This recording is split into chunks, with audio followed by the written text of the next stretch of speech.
Chapter 1. Defining the Discipleship Problem. In a world infected with sin, emotional pain is a universal human reality. Whether this pain is self-inflicted, due to poor choices, or it comes at the hands of other people, or through difficult circumstances, emotional pain is real and can be as debilitating as physical pain. Allowed to linger in the heart, emotional pain will often produce additional issues, such as depression, anxiety, loneliness, fear, anger, unforgiveness, and a range of other problems that can wreak havoc in our lives. Many believers in Christ attempt to numb their emotional pain through sinful behavior and addictions. These responses create barriers to transformation. Whether we sin or are sinned against, the spiritual and emotional conflicts sin produces keep us stuck and hinder our ability to experience the abundant life available in Christ. The greatest barrier to spiritual growth. I have been shocked to discover the large number of Christians who feel stuck in their spiritual growth as a result of sin and unresolved emotional pain. About a decade ago, Willow Creek Community Church in South Barrington, Illinois, conducted a survey of their congregation. By 2015, the Reveal study had been administered in approximately 2,000 churches, including an estimated 425,000 participants. The findings were alarming.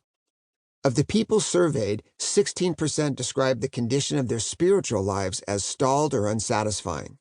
Additionally, 27% of those surveyed confessed to a variety of addictions, including overspending, gambling, excessive drinking of alcohol, pornography, and overeating. Another 16% of those surveyed admitted to having affairs or inappropriate relationships that pulled them away from God. Another 48% admitted to struggling with emotional issues such as depression, anger, and suppressing painful emotions. A total of 89% of those surveyed acknowledged that they were not making their spiritual growth a priority. These findings present a very real problem that is not being addressed by traditional means of discipleship, like Bible study, prayer, small group participation, church programs, Christian service, and financial generosity. There is more Bible study curriculum available today than ever before.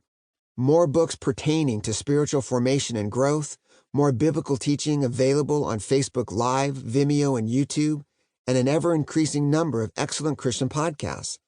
Yet, large numbers of believers confess to being stuck in addiction and behaviors that hinder their growth in Christ. The vast amount of good biblical information is not facilitating much in the way of transformation.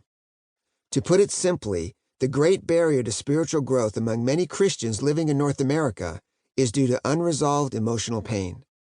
In order to address this problem, we need to understand how spiritual growth and emotional health influence each other.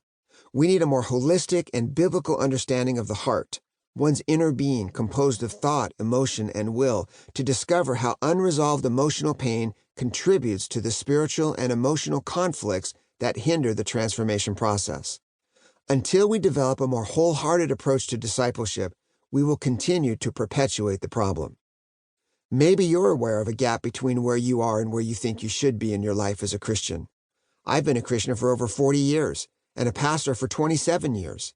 I have advanced degrees in theology, and yet I still struggle spiritually and emotionally.